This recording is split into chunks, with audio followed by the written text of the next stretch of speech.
Sebelumnya, Assalamualaikum warahmatullahi wabarakatuh. Perkenalkan, nama saya Andri Valdi Deseri dengan NPM 17382411108 dari Kelasam. Kini saya akan mempresentasikan tentang bahan galian industri. Langsung saja pengertiannya. Pengertian bahan galian industri. Bahan galian industri adalah bahan tambang non logam yang dimanfaatkan terutama karena sifat fisik dan kimianya, bukan karena kandungan logam atau energi di dalamnya. Bahan ini digunakan sebagai bahan baku, bahan penolong, atau bahan bangunan dalam berbagai kegiatan industri, konstruksi, dan manufaktur. Sini ada karakteristik bahan galian industri. Bahan galian industri memiliki beberapa karakteristik utama, antara lain: satu, tidak mengandung logam bernilai ekonomis. Dua, dimanfaatkan berdasarkan sifat fisik dan kimia. Tiga, digunakan sebagai bahan baku atau penunjang industri. Sini ada beberapa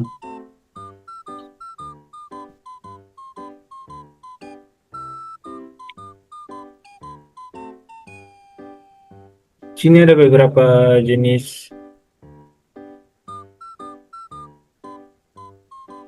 Sini ada beberapa jenis bahan galian industri yang dimanfaatkan, antara lain seperti yang saya tampilkan di depan ini. Ada 4 gambar seperti kapur, gypsum, feldspar, dan silika. Sini ada pemanfaatan bahan galian industri untuk konstruksi. Batu kapur digunakan sebagai bahan baku utama pembuatan semen, ya, yang menjadi komponen komponen dasar beton dan mortar. Selain itu, batu kapur dimanfaatkan sebagai batu bangunan dan agregat untuk fondasi, dinding, dan campuran beton serta aspal. Batuan gipsum digunakan sebagai bahan utama pembuatan papan gipsum untuk dinding dan plafon bangunan. Selain itu, gipsum dimanfaatkan sebagai plester dan bahan finishing pada dinding karena menghasilkan permukaan yang halus.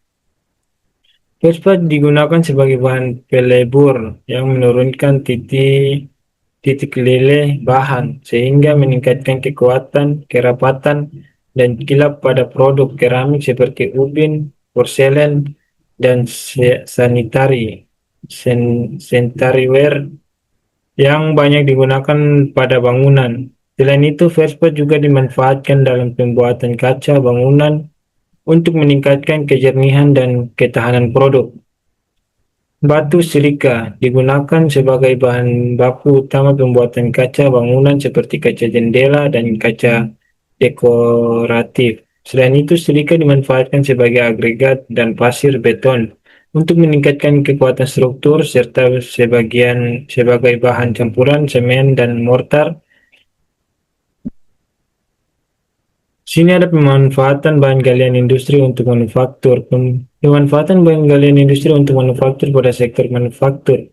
Bahan galian industri berperan sebagai bahan baku penting dalam proses produksi, antara lain batu kapur dimanfaatkan dalam pembuatan semen, kertas, cat, dan baja. Gipsum digunakan untuk papan gipsum, plester, serta sebagai pengatur waktu pengerasan semen.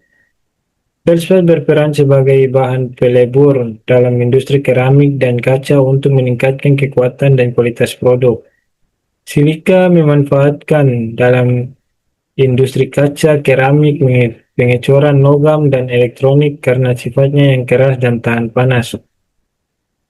Peran bahan peran bahan galian industri dalam pembangunan.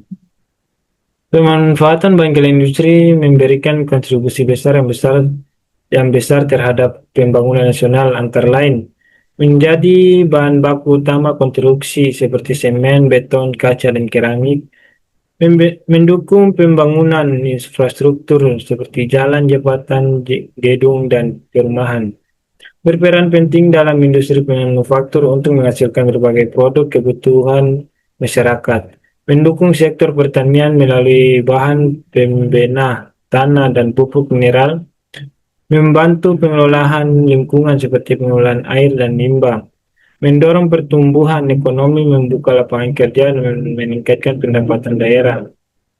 Sini kesimpulan bahan galian industri merupakan sumber daya alam yang memiliki peran sangat penting dalam menunjang kehidupan manusia dan proses pembangunan. Berbagai jenis bahan galian industri dimanfaatkan sebagai bahan baku maupun bahan pendukung dalam bidang konstruksi, manufaktur, pertanian, dan pengolahan lingkungan. Penggunaannya memungkinkan pembangunan infrastruktur, produksi barang, kebutuhan masyarakat. Industri juga berkontribusi besar terhadap pertumbuhan ekonomi dan pembukaan lapangan kerja. Oleh karena itu, pemanfaatan bahan galian industri perlu dilakukan secara bijak dan berkelanjutan agar manfaatnya dapat terus dirasakan oleh generasi sekarang dan akan mendatang. Mungkin itu saja presentasi dari saya. Lebih dan kurangnya saya mohon maaf. Wabillahi taufiq wal hidayah. Wassalamualaikum warahmatullahi wabarakatuh.